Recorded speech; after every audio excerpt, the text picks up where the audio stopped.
from his studios in New York, it's time for Wake Up Call with Dan Tortora, where sports meets life.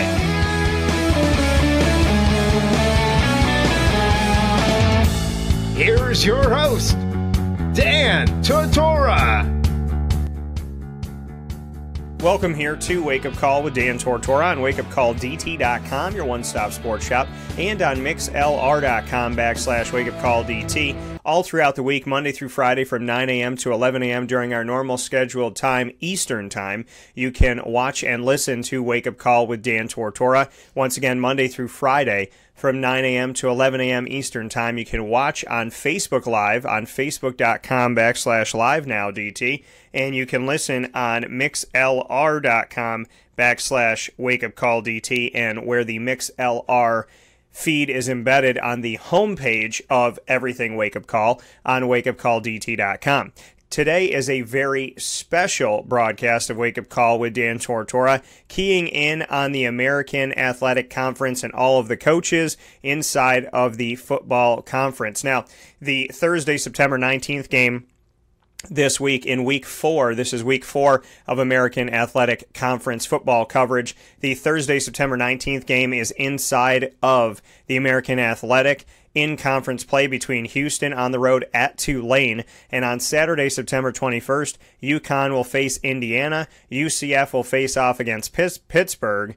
And we will also see SMU on the road at TCU. Tulsa will be at home against Wyoming. Temple will be at Buffalo. And East Carolina will be at home against William and Mary, which means that some of our schools are going to have the week off. Memphis has the week off this week, as well as Charlie Strong and USF, the South Florida Bulls, have the week off. Luke Fickell in Cincinnati has the week off as well, as we get set for the upcoming, and Navy will have the week off with Coach Niumatalolo. So, with all that being said, you're going to hear from the coaches inside of the American Athletic Conference. We're going to head to the east side first and then head over to the west. You'll hear from we're going to go in order of the standings. So you'll hear from UCF's Josh Heupel, then Temple's Rod Carey, Cincinnati's Luke Fickell, South Florida's Charlie Strong, UConn's Randy Edsall, and East Carolina's Mike Houston. And then we'll head over to the West Division of the American Athletic Conference, and you'll hear from Navy's Ken Niumatalolo, Memphis's Mike Norvell, SMU's Sonny Dykes, Tulane's Willie Fritz, Tulsa's Philip Montgomery, and Houston's Dana Holgorsen, all on today's edition of Wake Up Call with Dan Tortora, a very special wall-to-wall coverage of the American Athletic Conference inside of week number 4 of college football. So, with all that being said, let's get started in the East with UCF's Josh Heupel. Just what you can say about Dylan Gabriel's play at quarterback through these first few games, just what he's been able to do and the leadership he's been able to display, obviously, amidst a bunch of injuries that had happened going into the season. Yeah, just one, he's always prepared in a great way, and that's why he's put himself in a position, and when he's gotten the opportunity to go out and play really well. A kid that understands what we're doing and understands defenses really well, and is really decisive with the football. Our football team's got a ton of confidence in him, like they do the other quarterbacks that sit in that meeting room. But I thought on Saturday he was really decisive, extremely accurate with the ball, and threw the deep ball extremely well. When this team, no matter who they play, what injuries happen on your squad and whatnot, they always seem to come forward, and the next man up approach seems to truly something that UCF's been able to embody. Just what you can say about whether it's Stanford or inside of the American or whoever it may be, that not only is this team successful over these last few seasons and obviously under you these last few, but also when another guy has to step up. Yeah, we talk about the strength of a position group can never be one man, and you're always one play away, which I think a lot of people talk about, but just trying to create the urgency in their preparation so that they're ready to go play at a really high level. Our brotherhood inside of our locker room is really strong. When somebody goes down, it hurts everyone, but I think they always rally around that as well. So when we have had a guy go down, the next guy has stepped up and played in a really good way. Obviously that's dating all the way back to some of the stuff with McKenzie last year. Moving on from UCF to Temple's Rod Carey. Just coming off of, obviously a 2-0 start for, your first time out there for Temple, just what you can say about, what you've gotten from this team in these first couple weeks, and obviously, for your tenure there, a good way to get things going before you head off on the road, just what your takeaways have been. Well, I mean, if you draw it up, you're going to draw it up this way, right? Go 2-0 right. And, do that. So I've said this, and I'll keep saying this team knows how to work, and they went to work on Saturday. And it certainly was not perfect, and we are not perfect, and we need to do better and execute better and get those things. But the work ethic is there, and when you got that, you got a shot. So I love that we've had that in the first two games. And now we're on to the third and another challenge of going on the road. And gutting it out this past week against Maryland, and this is obviously a team that was coming off of a very strong performance against Syracuse inside of the ACC. Just what you can say about, what these guys did. I know you just talked about being proud of them, but being able to get a close victory 20-17 against a team that was flying high and obviously had a lot of offensive positives coming into the game. Yeah, well, the biggest thing, we tried not to pay attention to any of that, really. We tried to believe what we saw on the film, and that's what the entire team did. And certainly had great respect for them, and they were. They were scoring at a rapid rate, and their defense was not giving up a whole lot. But we just decided, and the group decided, we're just going to believe what's on that film, keep studying the film, and understanding what we have to do to execute. And they did. So, and you can learn a lot then going through a tight game that we did with all the different scenarios that were in that game. You can learn a lot from that win that hopefully will pay dividends going forward. From Rod Carey, we go to Luke Fickell of the Cincinnati Bearcats, who are off this week. Obviously, with a 2-1 start for you, and as you move forward into this idle week, just what your takeaways have been from the first three games and in that loss to Ohio State, if there were any positives or any kind of pieces that you can build upon as you move forward. I don't know if there was a whole lot of positives. I think we learned a lot more about ourselves, just even from the way we start the game. Those noon games have been a little bit rough for us. I think it's humbling, and I think I said that from the get-go. Don't get me wrong, there are some things that we will take out of it, and we did take out of it. But really for us is just getting ourselves back in the swing. Right now we're in the first three games. I mean, we are 2-1, none of which we played clean. I don't mean we didn't play good. I just mean giving ourselves better opportunities, the pre-snap penalties that really make it difficult a lot of times, more so on the offense with the false starts and things like that. I'm okay when we have aggressive penalties. We had a couple this week. I don't want personal fouls on late hits on quarterback, but when you're aggressive, there might be a step here and there that's a questionable call. So I think that we got to really do a good job at cleaning some of those things up. As the competition and things that we're going to face here are going to get better and better, we can't put ourselves in holes, self-inflicted things that I consider as undisciplined pre-snap penalties. So I think this week we're going to do a lot of focus on ourselves and how can we eliminate a lot of those pre-snap and post-snap things. The aggressive ones, I understand. We preach you and we coach you to be aggressive, so they're going to have some of those. But the other ones, the undisciplined ones, we got to do we got to focus on ourselves and do a lot better job of. And then as far as the battle inside of the state of Ohio, recruiting-wise, with all the talent that's there and trying to bring guys into Cincinnati, just what you can say about that. I mean, you fight these teams on the battlefield on Saturdays, and at the same time you fight them on the recruiting trail. Just what you can say about the state of Ohio and Cincinnati's connection there. Well, it's great high school football. I think that's the thing you love about Cincinnati, and extending into Dayton. So it's big time, and the kids that come from those programs, they know what big time ball is about, and they know what the commitment level and the sacrifice level. And I think that's what we love about what we're trying to build here. That when you bring those guys in, it's not as foreign to them. Now, does that mean we only recruit that area? No, but we're so fortunate to have really good high school programs in our state, especially in our city, that we believe, who's to say which kid is really better, what star is higher, how a kid's ranked. I know that, you go to combines and you go to those things and they get different rankings, but you still got to look at what's going to fit best and be able to thrive in your program and the things that you expect of your guys. And for us, we're fortunate that a lot of those kids coming from these programs, in Cincinnati and within the state, they fit well in a lot of the things that we want to do here as a culture. So I think it's twofold for us. We love the football. We've got a lot of great relationships, so we know a lot more about the kids.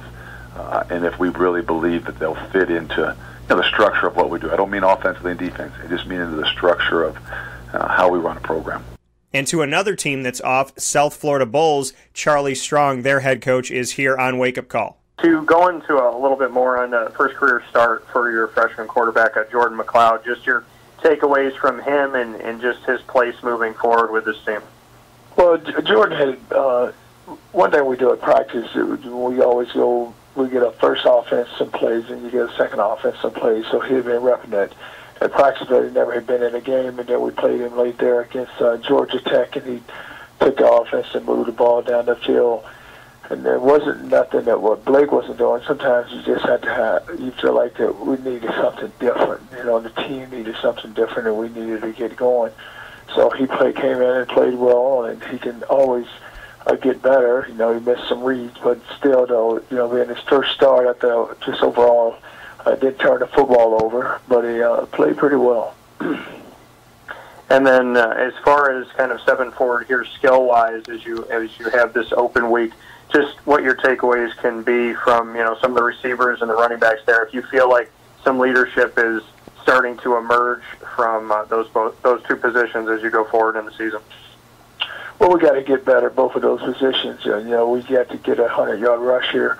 We ran the ball the other night for 200 yards, but we had to get better. And now that the receivers, they got to get settled in. Now we got to with Jordan coming in. Now it's got to be where they get settled in and feel comfortable with Jordan. But we just overall offensively, we know this that we haven't played as well as we could play there in that phase, and we just got to get better at that phase.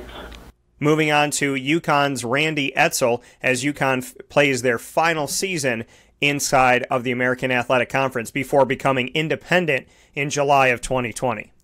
I know that you spent a lot of time, obviously, recruiting, and we've spoken on the respect of the Northeast and finding kids from here. One of those guys from Central New York, Stevie Scott, I'll be on the other side of you in this game on the road at Indiana. What are you seeing from Stevie Scott on film that you can speak of as you step forward into this game? Just a very, productive player. He's somebody that runs, really hard and does a good job within their offense. And that's what you see. And then, as far as on your side, just what your takeaways have been, this season so far. I know you've only had a couple games under your belt, but maybe some of those things that have been key foundation pieces as you move forward, some of those pieces that you can lean on, or maybe some of the leadership that you've seen a couple games in before you had your break?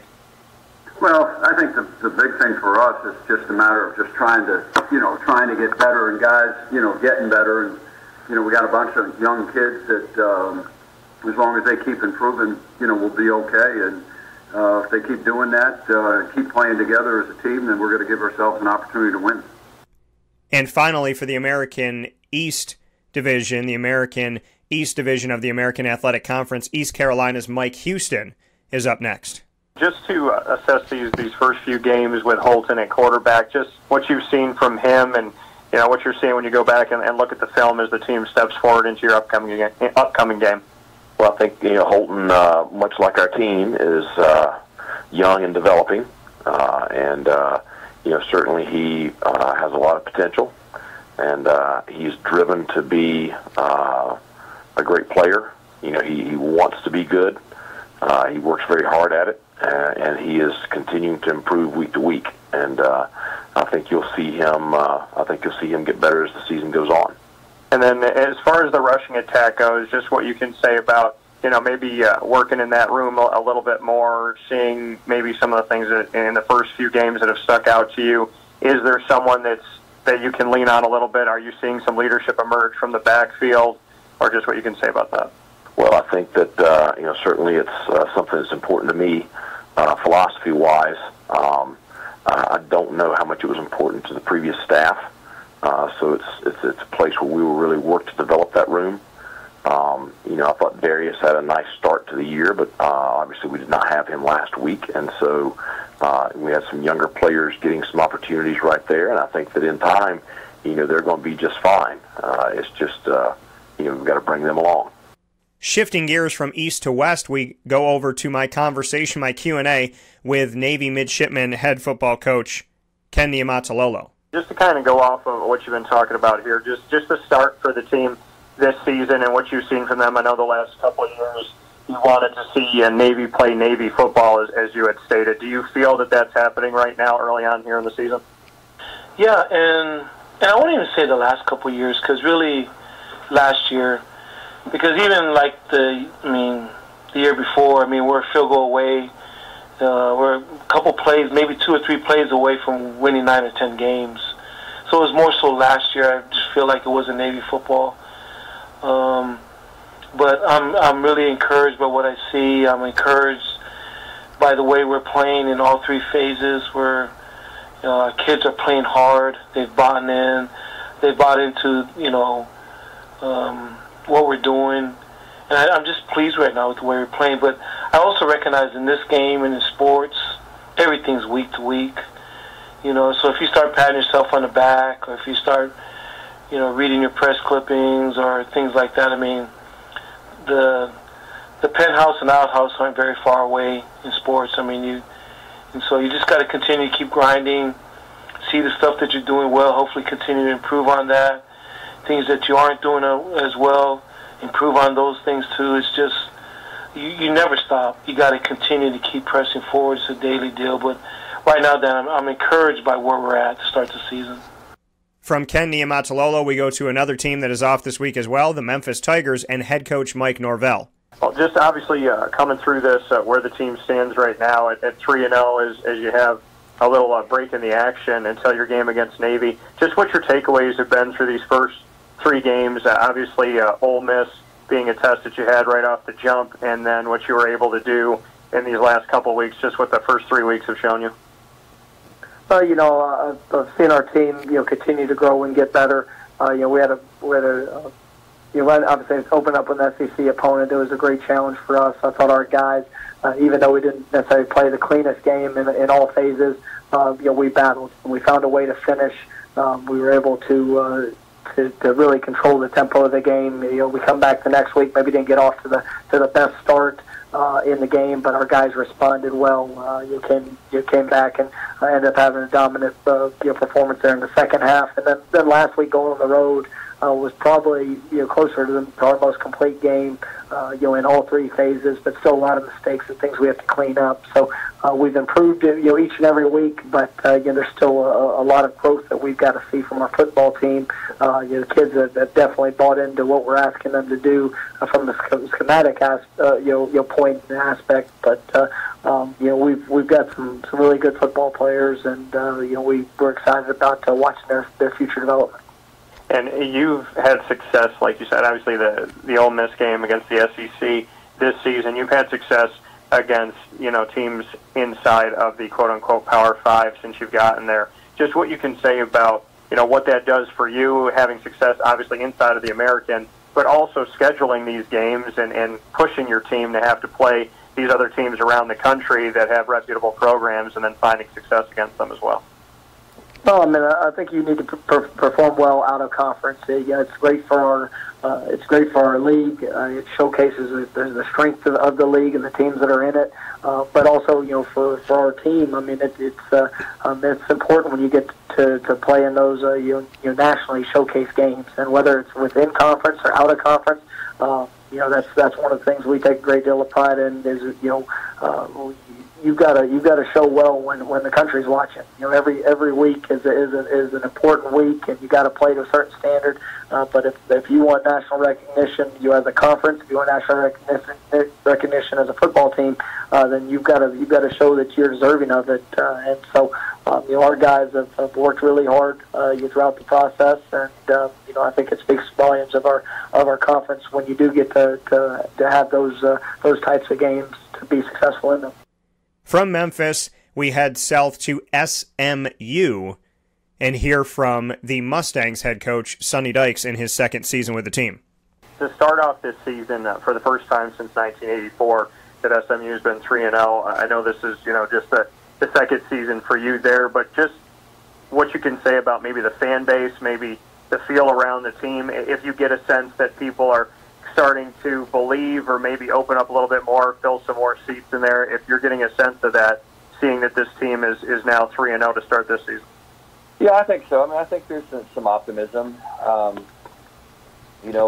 think that from a coach's perspective, we're improved over where we were last year, and we're playing a better style of football, just playing harder on both sides of the ball. And, we've got 65 first-year players in our program, between transfers and freshmen and walk-ons. And so it's a kind of a new football team for us. So a lot of new faces, and we're trying to get them all on the same page, and that's a little bit of some growing pains. But I think people are starting to appreciate the fact that, our guys play hard, and it's an entertaining brand of football, and we're having some success. And I think that the big thing is, like anything else, it's a long season, and we've just got to continue to get better. And, the more success we have, the more people will take note of it.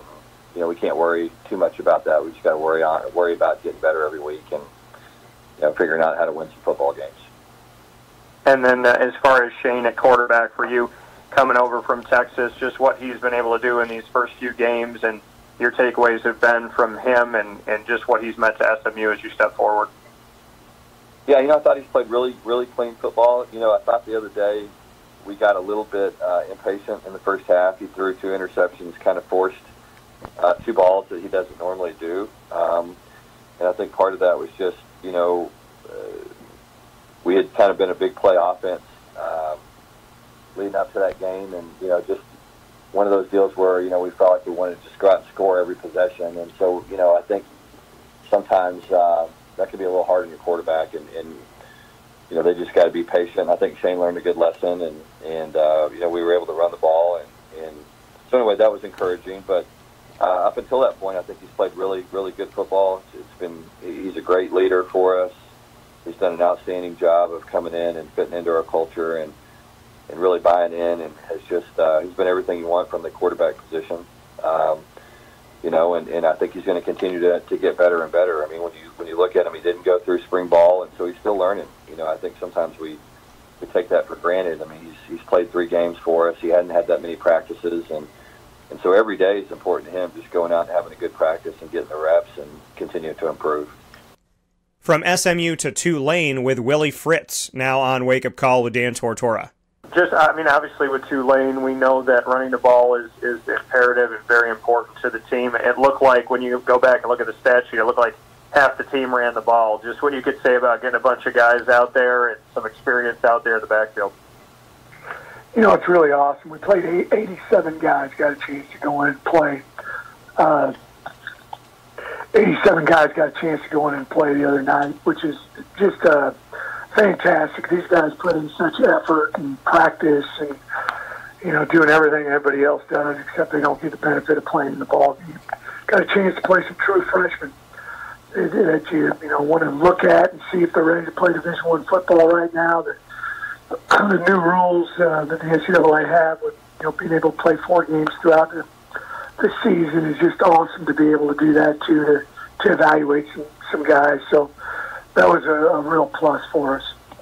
And then as far as stepping forward, just what you can see from the team up to this point this season, if you feel like, we've talked about it before, that you've had success, wherever you've been in your career, and Tulane, it was about building and really creating something here that wasn't there before. Are you getting a sense of that this season? Are you getting a sense of that with this year's team at this point? Well, we're going to find out. We've got a bunch of tough ball games ahead. And we certainly this weekend, this Thursday, is going to be a big test for us. We think we've done a good job recruiting. We've brought in some good, talented kids. I've only got one guy on the team that was here before I got here. You know, this is my 4th year. Normally you'd have 15, 20 guys that would have been on the roster before you got here at this point in time. So we're still a relatively young team, but you know, I like our experience. You know, I had to play a lot of guys early in their career, and you know, that's, you know, pays dividends, you know, a year, 2 years, 3 years down the road. And moving forward from Tulane to Tulsa with head coach Philip Montgomery. To look back at this Oklahoma State game, just the major takeaways that you have, maybe some positives that you can move forward and build upon with your team as you step into the game against Wyoming. Well, like I said, you know, we fell behind early there pretty quick, and then I thought our team did a great job of being resilient, battled back, ended up taking a lead before half. Thought we had some really good drives in there, kind of middle of the first quarter to the end of the half.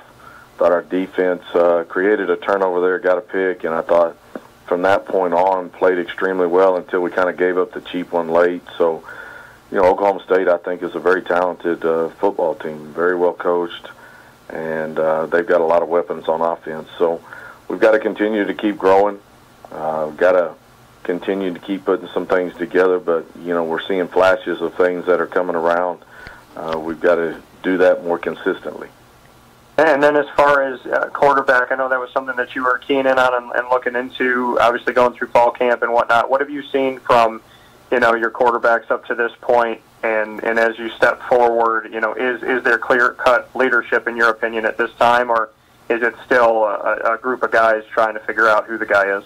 No, we've played Zach all the way through it, really. I mean, Seth finished up the game the other night. Zach took a hit, but Zach's our starting quarterback. I think he's done a good job. You know, with the opponents that we've played, I think he's consistently continued to raise the level of his game. Threw some really good balls the other night. His consistency is coming around. I think he's still knocking off a little bit of that rust, but I think overall, I think he has done a really good job for us.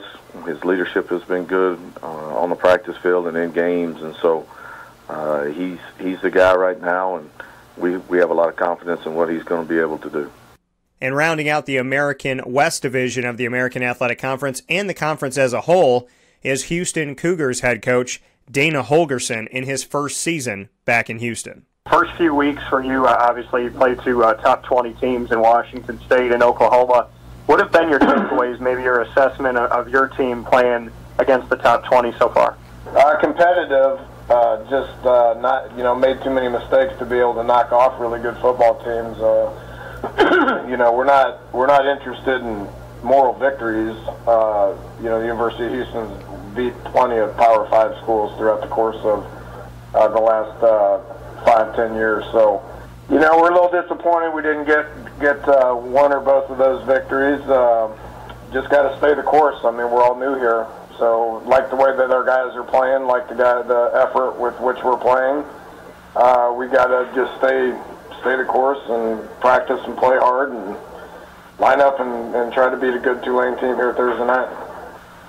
Your quarterback, De'Ara King, obviously last season before you had come in, had a ton of success before going down with an injury. How has he looked to you this season, and just what your takeaways have been about your quarterback, King? Extremely competitive, is really doing a good job of learning another offense. It's unfortunate that he's you know, had to learn like three or so offenses in his college career. You know, we're trying to change that here and bring stability to the University of Houston that hasn't existed in quite some time. You know, but unfortunately for him, he had to learn another one. But I think what you're going to see is just him continue to get better with it. He managed the game better last week than he has in the previous couple of games, and you know, we're having success with him in the running game. We got to continue to work hard to get as much success as we can in the passing game as well. We're a little unbalanced right now, but we're working hard to fix that. I want to thank each and every single one of the American Athletic Conference football coaches for being a part of Wake Up Call with Dan Tortora. I want to thank the American Athletic Conference, Chuck Sullivan, Mike Oresco, Bernie, everybody with the staff at the AAC. for giving us the opportunity to have these teleconference calls where we can have Q&As with the coaches, which helps set up today's show and all the information you were able to receive. So, once again, a big-time thanks to everyone that was a part of the show. Niumatalolo of Navy, Sonny Dykes of SMU, Randy Edsall of UConn, Mike Houston of East Carolina, Philip Montgomery of Tulsa, Dana Holgorsen of Houston, Luke Fickell of Cincinnati, Charlie Strong of USF, Rod Carey of Temple, Mike Norvell of Memphis, Josh Heupel of UCF, and Willie Fritz of Tulane. I look forward to continuing to join the conversation with you on the American Athletic Conference throughout Wake Up Call with Dan Tortora, throughout the season and beyond. You can listen and watch to Wake Up Call with Dan Tortora on mixlr.com/wakeupcalldt for internet streaming radio, and on Facebook Live on facebook.com/livenowdt for internet streaming video. We're always on wakeupcalldt.com,